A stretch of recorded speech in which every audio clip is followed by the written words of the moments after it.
चो इंशाअल्लाह हलबो 27 नवंबर लाड़काने कायदीन जो सॾु थियो आ। चो इंशाअल्लाह हलंदासूं, पाण त हलंदासूं, दोस्तन अहबाबन खे भी काहे हलंदासूं, वठी हलंदासूं। अॼु खां तैयारी कयो, छो त कायदे सिंध जो हुकुम आ, जाथे भी वाइज में माण्हुनि खे मुंहिंजे तरफां दावत जो हलबो। खुदा जो कसम आ, खुश नसीब हूं जो रब करीम तव्हां असां खे हिन जमा सां जोड़ियो आ, हिन जमा सां तव्हां असां जो ताल्लुक ऐं निस्बत आ, जंहिं जमात में वक्त जा वली, वक्त जा मुफस्सिर, मुहद्दिस, खतीब, बुजुर्ग, आलिम, जंहिं जमात में आलिम घणा हुजन, पैगंबर भी चयो आ अल उलमा वरसतुल अंबिया, हे नबियन जा वारिस तव। असां खे फख्र आ, असां खे 100% पंहिंजे कायदीन ते यकीन आ। तुंहिंजो मुंहिंजो कायदो इमाम इनकलाब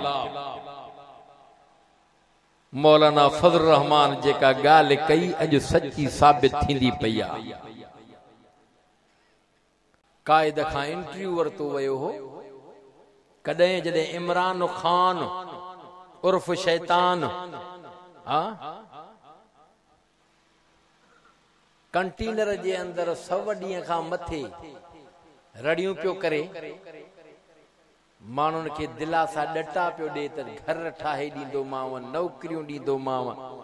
सॼे पाकिस्तान जो कर्ज़ लाहींदोमांव। चयो है न चयो है,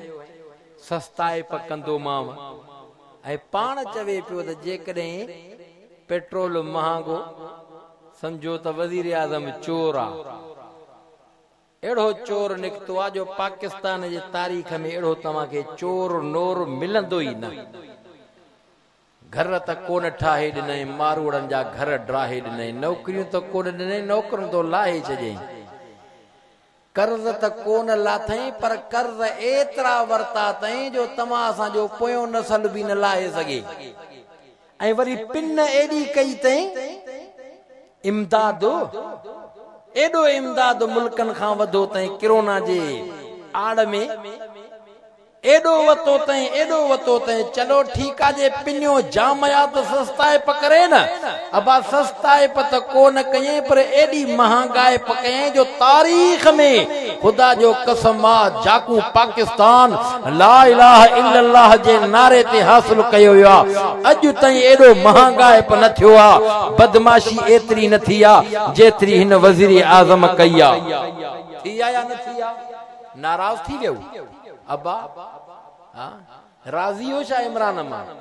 मां समझा तो तहां वट पेट्रोल सस्तो हुंदो, खंड सस्ती हुंदी, गिह सस्तो हुंदो। सच बुधायो जे सस्तो आहे कहीं दुकान ते त मां भी गाड़ी भरियो वञा। बाबा सखर में त बाहि भरी पई आ, पटाटा चौथे आसमान ते टपया था वञन, गिह जी त गाल ही न पुछो। पेट्रोल त इए थो चढ़ंदो वञे, इए थो वधंदो वञे। पिन एडी करण जे बावजूद, कर्ज एडे वठण जे बावजूद महंगाई पैतरी आ जो गरीब मिस्कीन बिन वेलन जे मानी खाण लाइ मजबूर थी पया हन। आखिरकार खुदकशू कन पया, पंहिंजा बच्चा लीलाम कन पया। आहे या न?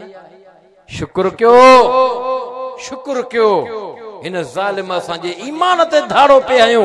खुदा जो कसम आ, हे उलमा असेंबलिन में हुया असांजी क़यादत कायदे जमियत हजरत मौलाना फजल रहमान जेको धरनो इस्लामाबाद हयो होसे, उन जो वडो असर निकतो आ, वडो नतीजो ज़ाहिर थियो आ। छो दोस्त सवाल कंदा हन, मौलवी साहब 13 14 15 ॾींहं इस्लामाबाद में रही करे आयो, छा करे आयो? मचो एडो कुछ करे आयासे, एडो कुछ करे आयासे जो मुझे तुझे कायद या गाल कही त 25 साल इन इमरान ते यहूदो हनूद मेहनत कही ऐं मेहनत करे मंसूबा दिना है, उहे मंसूबा उन जा रिथल रहिजी वया, मिली मिट्टी में मिली वया। तुझो मुझो कायद अज भी शीह वांगुर गजंदो पयो आ, चैलेंज कंदो पयो आ। पर मां चवा तुझे मुझे कायद उन वक्त में यह गाल कही जॾहिं इंटरव्यू न खां वरतो वञे पयो। मौलाना जे वजीर आजम इमरान के कयो वयो पाकिस्तान जो, त पो तुझे मुझे कायद अजीब जुमला चया हा अलाए तमा के याद हुंदा अलाए न महांगाई पेतरी थी वया जो कल जी गाल याद कोन थी रहे टिन सारन खां अग में गाल केड़ी याद हुंदी अब्बा हां कायद जमीयत हजरत मौलाना फजल रहमान मीडिया वारन के इंटरव्यू दींदे चयो हो जेकॾहिं वजीर आजम इमरान के पाकिस्तान जो कयो वयो तो पो पाकिस्तान जो अलाह वाहिया हे पाकिस्तान जे लाइ एडो खतरनाक साबित थींदो ऐं हे कीड़ो ऐं कैंसर बणजी वेंदो ऐं हकीकत इहा त मुल्क पाकिस्तान जे लाइ इहो इमरान खान कैंसर आ कैंसर समझो था हां पो इन जो इलाज कैंसर जो छा हुंदो आ न ड्रिप असर करे न कैप्सूल असर करे न एंटीबायोटिक असर करे आखिर डॉक्टर चवंदा बाबा कैंसर वधंदी वेंदी आ जंग कटियोसे गोडे खां कटियोसे अब अञा मथे सथर खां कटियोसे पोछा कैंसर चढ़ंदी ईंदी या कैंसर आ जंहिंजे लाइ कायदे जमीयत चयो आ मैदान में निकिरी अचो ईंदा निकिरी आ तुझे मुझे कायद ओ जॾहिं अमेरिका अफगानिस्तान ते बुरी निगाह खणी करे कदम पे रखिया 20 साल पहिरियों तुझे मुझे कायद या गाल कही अमरीकियो अफगानिस्तान में सोची समझी अचो अचण जे लाइ तव्हां के सभी रस्ता मिलंदा पर वञण जे लाइ तव्हां के हिकु रस्तो भी हथ न ईंदो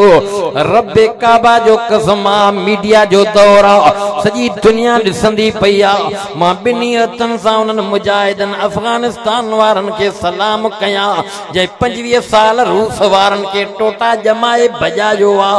वरी जे अमेरिका पेर पाता कदम रखिया विढ़ंदे विढ़ंदे लड़ंदे लड़ंदे 20 साल गुज़री वया 20 सालन खां बाद में कल हुणो ॾींहुं हुआ जो अमेरिका वारा एलाज़ू हुया रस्तो भजण जो कोन मिलंदो पियो आ कायद अव्वल ॻाल्हि कही ओ अमेरिका जा सदर अफगानिस्तान जे अंदर 100 बार सोचे अचजाए अचण जे लाइ तोखे सभी रस्ता मिलंदा पर वञण जे लाइ तोखे हिकु रस्तो हथ न ईंदो ईअं साबित थी पियो ख़ुदा जो कसम आ जो ॾींहं पिया घुरनि पर मुजाहिदन के सलाम आ ॾींहं छा उन्हनि कलाक भी न ॾिना या ॻाल्हि हुई आ खुश नसीबा हे पटका हे ॾाढ़ियूं हे मदरसा हे मस्जिदियूं मां थो चवां कायदे जमीयत जी मरहूने मिन्नत आ जंहिं एतिरा अज़ीम इज्तिमा कराची में पेशावर में कोटिया में सॼी पाकिस्तान जे कुंड कुड़श में जेके 25-30 वॾा मिलन मार्च थिया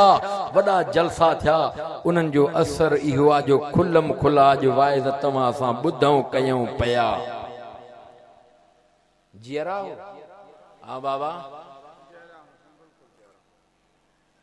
जेसि ताईं सिसीअ में साह आहे कायदीन जे हुक्म ते पहुचंदासीं हाणे कायद जो हुकुमात कलाड़काणे खुदा जो कसम आ के बुजुर्ग मायूस थोड़ो थी वया हा शहीद अल्लामा डॉक्टर खालिद महमूद दुनिया छॾे वियो हुनखे अल्लाह शहादत वारो मक़ाम अता फरमायो आ जमा जो छा हाल थींदो पर उहे ई बुजुर्ग अॼु चवनि था साबित करे ॾेखारनि था हिकु त डॉक्टर वियो पर बच्चा बहादुर अहिड़ा छॾे वियो आहे जो पूरे पाकिस्तान जे निभागन वडेरन सरदारन जेके तव्हां असांजे सिंध सबाजड़ीअ जा वागूं वात फाड़ियूं सिंध के खाइन था उन्हनि जे लाइ तुंहिंजो मुंहिंजो कायद अल्लामा राशिद खालिद महमूद आवाज़ उथारींदो पियो कि न बाबा उन कायद जो सॾु अथव कॾहिं चाचा 27 नवंबर पक्को इरादो कर तबलीग जमात वांगुर जे सुभाणे मरी वए त सवाब सॼो तोखे मिलंदो